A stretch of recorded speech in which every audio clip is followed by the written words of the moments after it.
ئەمرا بەڕێزە زۆر ناچمە تەفسیلی ڕەدەکانە، چونکە ڕەدەکان بە تەکید 10 حەڵقە زیاتر ئەخایەنێ لەبەرەوەی 20 دلیلی بۆ دێنمەوە کە پێشمەرگە کافرن، مرتدن، لە دینی خوا هەڵگەڕاونەت. ئەنتی تیرۆر هیچ گومانم لە هیچ شتێکی نییە.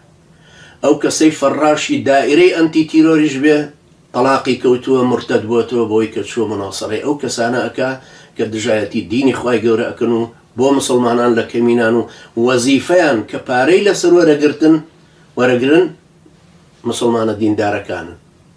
کوشتنیان، زیندانیکردنیان، تەعزیبدانیان، مەحرومکردنیان لە ژیان، وەزەخت خستنە سەر کەس و کاریان. ئەنتی تیرۆر بە هەموو شێوەیەک مولحید و مرتد و کافرن. ئەمما پێشمەرگە کە تیاما هێشتووە، پێشمەرگەیە کە ئەزانێ عەلمانیەت چییە، کە ئەزانێ پارتی و یەکێتی عەلمانین، بۆیان بۆ بە پێشمەرگە مرتدە، مولحیدە، بێدینە، کافرە. جا تەماشای ئەمەکەن و تەماشای حاڵی پێشمەرگەکەن و مەسئولینی پارتی وێچێتی کە احتیلالیان هێنا، موافق بوون و ڕەزامەندیان دەربڕی و لە ئەنساریاندا پێش ئەوەی احتیلال بێ بۆ ئەوی بە ئەمانەوە بێ، بۆی بوون بە جوندی و نزیکەکانی مەسعود بەرزانیش هەر خۆیان بەدەستی تاغوتانی ئەمریکی کوژرا. ئەمانە خوێنیان لەگەڵ خوێنی سەلیبیەکانە تێکەڵ بوو. هەر شێخ سولەیمان دیسان ئەفەرمێ لە مەقتەعێکی تریە دەربارەی ئەوانە ئەفەرمێ وەئەعانەهم عەلەیه بالنوسرة والمال، ئەگەر یارمەتی دەری ئەو داگیرکەرانە بوو بە سەرخستن و بە سامان، ئەمانە هەموو نەوتەکەیان خستە بەردەستیان. مام ڕۆستەم لە مقابلەکەی لیڤینیا ئەڵێ کاتێک ئێمە چووینە کەرکووکمان پاکسازی کرد، احتلال هاتووتیان کاکەیەوە ئیشتان تەوا بوو، فەرموو بڕۆنەوە. کەرکووکیش تەقەیتیان نەکرا، کەرکووکیش هیچ شوێنێکیان نەسووتان، چونکە وەزارەتی نەوت و کەرکووکیش هەموو ئەو شوێنە نەوتیانە هەمووی مەحفوظ مایەوە بۆ ئەوەی ئەم سەروەت و سامانە بکەوێتە بەردەستی احتلال و دوایی بیدا بەو کلکانەی کە تاغوتن کە پارتی وێچێتین و ئەوانە بۆ ئەوەی خوێنی مسلمانانیان بە هەدەر بردووە و هەروە سامانەکەشیان تەقدیم بۆیان کرد. یعنی ئەشێ ئیماندار بوو بی کابرا مسلمانە، پێشمەرگایەتەکەی مسلمانە و نوێژی کردووە هەلی مزگەوت و جومعە و جەماعەتە، بەڵام کە بووە بە پێشمەرگە بووە بە مولحید، بووە بە مرتد، کافر بووەتەوە لەبەروی وەلایی داوە بەو حیزبە عەلمانیەی کە شەو و ڕۆژ عەلمانیەت بڵاو کاتەوە دژایەتی دینی خوای گەورە. و ئەو دوو تاغوتەی پارتی وێچێتیش بۆ خۆیان کە کافر بوون بەو وەلای کە داویانە بە سەلیبیەکان و هەتا ئێستاش. پاشان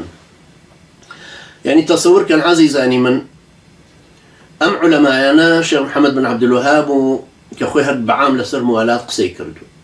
دوای سولەیمانی کوڕی عەبدوڵڵا کە خۆی یەکێ بۆ لەوانەی بەرگریان لە درعیە کردو، پاشان وتم چۆن کوژراوە. و عەبدوللەتیفی کوڕ عەبدوڕەحمانی کوڕی حەسەنی محەممەدی بن عەبدولوهابیش کە صاحبی کتێبی فەتح المەجیدە بە هەمان شێوە. ئەم عولەمایانە خۆیان کە باسییان لە دارالئیسلامەکەی خۆیان کردوتەوە کە دروستیان کردووە، کە جەیشی عوسمانی هاتووەتە سەریان بەم شێوەیە ڕەدیان لێداوەتە و جەیشەکەشیان بە کافر زانیوە، دەوڵەتەکەشیان بە کافر زانی. و هەر کەسێکیش لە قەبیلەکانی تری خەسمی ئال سعود کە ڕۆیشتون بۆ لای ئەوان، تەنانەت یەکێکیان هەر لە ئال سعود خۆیەتی ناویشی سعودە دوای پەیوەندیەکا بە مەدحەت پاشاوە بە مرتەدیان داناوت کە پەیوەندی لەگەڵ دەوڵەتی عوسمانی ئابەست. جا ئێوە ئەمە مقارنە بکەن لەم زەمەنەی ئێمە کە جەباریاوەری مولحید و مرتەدی سێجار کافر وەزیری پێشمەرگە بە فەخر و شانازی وەکو ئیخبار بۆمان ئیعلانەکە ئەڵێ ئەمریکا موافقەتی کردو کە دوو لیوامان بۆ تەشکیلکە هەمووی لەژێر سەرپەرشتی خۆیە. ئەمریکا خێرەکا بە باوکتوانیە یا خێرەکا بە مامۆستا عەبدوللەتیف و خەتی مەدخەلیەکە. ئەم وەلادانەی پارتی وێچێتی بۆ ئەوان، ئەم وەلادانەی پێشمەرگە لە پێناوی هیچە ئەکوژرە و نازانێ بۆ چووە ڕۆی. پێڵێن لە پێناوی خاکە، یەکێکی وەکو جەناب توێکی وەکو مامۆستا سەید ئەحمەد و ئەوانە پێڵێنەوە لە پێناوی خاکایە. ئادەی دەلیلێکمان بدەنێ لە قورئان و سونەت کە بەرگری کردن لە خاک دینداری و ئیمانداری. کوفر و شرک و ئیلحادە. خاک ئەسڵەن بتێکە دانراوە لە جیاتی خوای گەورە. مسلمان کاتێک دیفاعەکە لە خاکیشی ناکە، دیفاع لە دارولئیسلامەکەیەکە کە ئەحکامەکانی شەریعەتی ئیسلامی بەسەرەوەیە و وەلی ئەمری مسلمانان بە اختیاری مسلمانان هاتوون. نەک ئەو چاواشەکاری کە مامۆستا عەبدوللەتیف باسیەکاڵەیە دەوەرن پێم بڵێن لە چ زەمانێکە حکمی مسلمانان خۆیان بۆ شەعبەکە ئەبێ حکم بکە، نەک خوای گەورە. ئەو چاواشەکاریانە بۆ ئێمە باس مەکە. لە زمانی ئینتەرنێت و لە زمانی ئەم دەنگانەیە کە ئەگا بە هەموو کەس کە زووتێتی وەرن حکمی شەعب تەطبیقکەین کە دیموکراسیەکەی و کافر بوونە خەڵگەڵە ئەبێ شەعبەکە وەلی ئەمرەکەی هەڵبژێرێ بۆ ئەوەشی هەڵبژێرێ وەکو ماوەردیە فەرمێ سیاسەت الدنیا بالدین بۆ ئەوەی دنیاکەمان ئیدارەی دنیامان بە دیندارێتێکە ببابڕێ نەک بۆ ئەوەی هەمومان بکا بە کافر و بەرەو کوفر و بمان فرۆشێ هەموو ئەو خەڵکەش بکا بە جنود بلا حدود ئەم گومڕاییکردنەواز لێبێنە هەر عالیمێک هەر زانایەک تۆی پێشمەرگەژە بی بەزانە کە مادام حکمەکەت ئەوەندە زانی مەبەستیەوە نییە تۆ هەندە عالم بی بچی ببی بە مجتەهید و بڵێ خۆ من وەکو ئیمامی شافعیم لێ نەهاتوو هەر کەسێک کە حکمە شەرعەکەی زانی تۆ پێشمەرگە بووی تا ئێستا ئەم دەلیلانەت نەزانی بەس لە ئێستا بەدووە تۆ پێشمەرگەی تو ئەم دەلیلانە ئەزانیە بێوازی لێبێنی دەلیلەکە لەبەرەوە نییە کرێکارەیڵێ دەلیلەکە خۆی بە قووەتە تۆ مامۆستا بۆ ئەوە ئەگری بتبا بەرەو دەلیل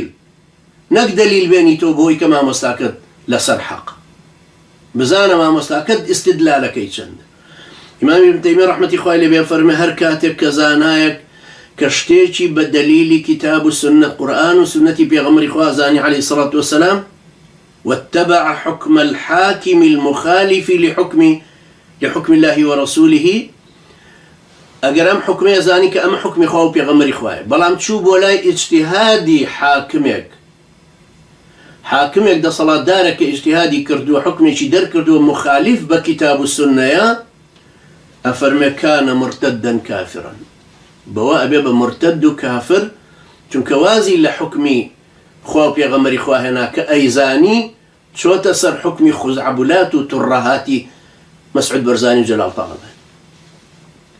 ئەنجا فەرمێ قال تعالى خوای گەورە فەرمێ وەکو دەلیلەی هێنێتوە ألف لام ميم صاد كتاب أنزل إليك فلا يكن في صدرك حرج منه لتنذر به وذكرى للمؤمنين اتبعوا ما أنزل إليكم من ربكم ولا تتبعوا من دونه أولياء قليلا ما تذكرون يكم يكبير كانوا كاشي بيجمرك بزانا خواهي قورا فرمي اتبعوا ما أنزل إليكم من ربكم شون أوبكون كالأخواي خوتانا وهاتوا تخواروا بوتا شون قرآن والسنة بكون شون ترهاتي علمانية وإلحاد وكفر مكون خلق بتان بابو شر بتان باب مسلطان في باكاتو هر وكو ديالان في باكردنو الليتان دعي تدميري خانوكانيشيان بدستي اوكردو عدناني حميمي نبوبة الشيعة دعي قاسم سليماني هاسميلي بعد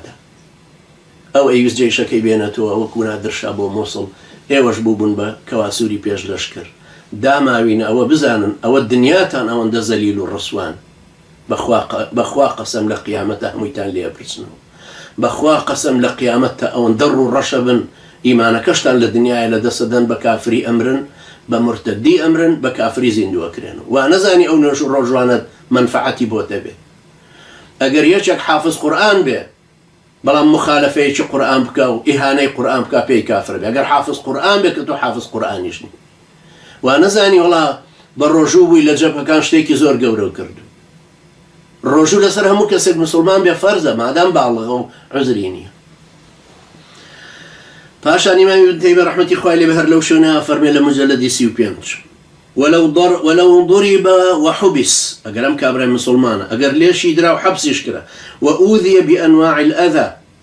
اگر زوري شان اشكن جدا وجورها تعذيبيان خستسر ليدع ما علمه من شرع الله ورسوله بو اوي واز لو دليل بينك زانيوتي لكتاب السنة كالا قرآن ولا فرمودي بيغمر إخوة عليه الصلاة والسلام كأبي إطاعي بك الذي يجب اتباعه واتبع حكم غيره أجر شون حكمي تركوت كان مستحقا لعذاب الله بل عليه أن يصبر أجر وايكر مرتد كافر بلان بيوصل سري صبر بقريه وإن أوذي في الله فهذه سنة الله في الأنبياء وأتباعهم بيوس الصبر بقري لسرو توي بيج مرقنا ناچار نكراوي بو اوي كبروي تو خود بيدو عادي تشيب كم والله او معلوم نالو اي هو معالم معلوم نالو كي چند عن مردن لبرسا بو اما صومالا اما افريقايا بو تو خود ناتو اني كسابت كي باشا اي بنغلاديشي بو تشيتو انا جادا كان باكاتو باري خوي ورقل تو بو ناتو اني او خلقاتو انا صوزومي وبفروشتو بو ناتو اني خلقاتو انا حمالي بكاتو بشت وقت 2 متر بانا بو چي ناتو اني کۆڵ هەڵگرێت بکەی یان لەبەر ئەوەی خۆت زۆر بە عیزەتی نەفسی زۆر مهمی زۆر گەورەی پێشمەرگایەتەکە باشترە چونکە قاش لەسەر قاش و 15 ڕۆژ دەوامەکەیت و بە حسابی خۆت و بەڵام دوایی خوێنت دەڕژێ لە پێناوی سفر لە پێناوی کۆمەڵی مافیای ترا کە دەسەڵاتیان زۆرتر کردو تۆ داماوی تۆ بیر لە ئیسلامەکەت بکەڕ تۆ بیر لە ژیانی خۆت بکەڕ اینجا هەندێک کەس ئەوەندە گەمژەیە مسلمانیشە نوێشکەرە ئەوەندە حەقیر و گەمژەیە پێی وایە بیرکردنەوەی لە لای دینەکە شتێکی ئەوەندە گەورە نییە خوا غەفور و ڕەحیمە بەڵام بیرەکات وەڵاهی مناڵەکەم شیری قوتووی نییە داما تۆ خۆت ئیمانەکەت لە دەستداوە شیری قوتوشت پێ پەیان نەکراوە ئەی لە پێناوی چییە تۆ ئەم پێشمەرگایەتیاکەی پاشانە مامۆستا عەبدولەتیف چاواشەکارە تۆ لە پێناوی چییە ئەم گەنجانە ڕاوەنێت و دەریانەکەی ئەڵێ فەرموو بڕۆم بۆ جەبەکە من تێناگەم ئەگەر ئێوە ئەو جەبهەیەتان پێ حەقە پێتان وایە شەرعیە ئێوە بۆچی ناڕۆن ڕۆژە لە ڕۆژان نامان بینن ناتان بینین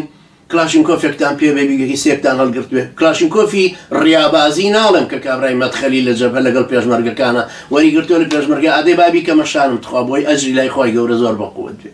بۆی بەخوای گەورە بڵێ عەرەبی خوایەوە تا وەڵا خوایەوە ڕسمەکەمە جەنابەت دەزانی بۆشت تۆمار کردوم ئەوە ڕسمەکەمە پێشمەرگەیەک چەکەکەیم لێ وەرگرت و ڕسمێکی ڕیان پێوە گرت و ئەوە تانجا خوای گەورەژە فەرمێ یەحلیفونە لەهو کەما یەحلیفونە لەکم سوێند بۆ خوای گەورەژە خۆن وەکو کە سوێند بۆ ئێوە ئەخۆن ئەنجا ئیمامی ابن تەیمیە ڕەحمەتی خوای لێ بێ دوای ئەوەی کە باسی ئەماکە فەرمێ ئەبێ سەبر بگری ئەگەر ناچار کرا لەسەر ئەوەی کە حکمی خوا و حکمی پێغەمبەری خوا ڕەت کاتەوە حکمی ئەو تاغوتانە وەربگرێت کە مخالیف بە شەریعەتی خوای گەورەن و پێشمەرگایەتیش جوزئێکە لەوانە و وەلاءەکەشی جوزئێکە لەوانە ئەو کاتە بێ سەبری لەسەرا بگرێ حتا ئەگەر ڕێژێر تەعزیە بێت چونکە ئەمە ڕێبازی پێغەمبەران و شوێن کەوتوەکانیانن پاشان ئاەتەکان دێنێتەوە فەرمێ أم حسبتم أن تدخلوا الجنة ولما يأتكم مثل الذين خلوا من قبلكم مستهم البأساء والضراء وزلزلوا حتى يقول الرسول والذين آمنوا معه متى نصر الله ألا إن نصر الله قريب جاء فرمي وهذا إذا كان الحاكم قد حكم في مسألة اجتهادية جاءت سيري أم دقتك كإمام ابن تيمية رحمة خوالي بها فرمي وسيري أوقم رايي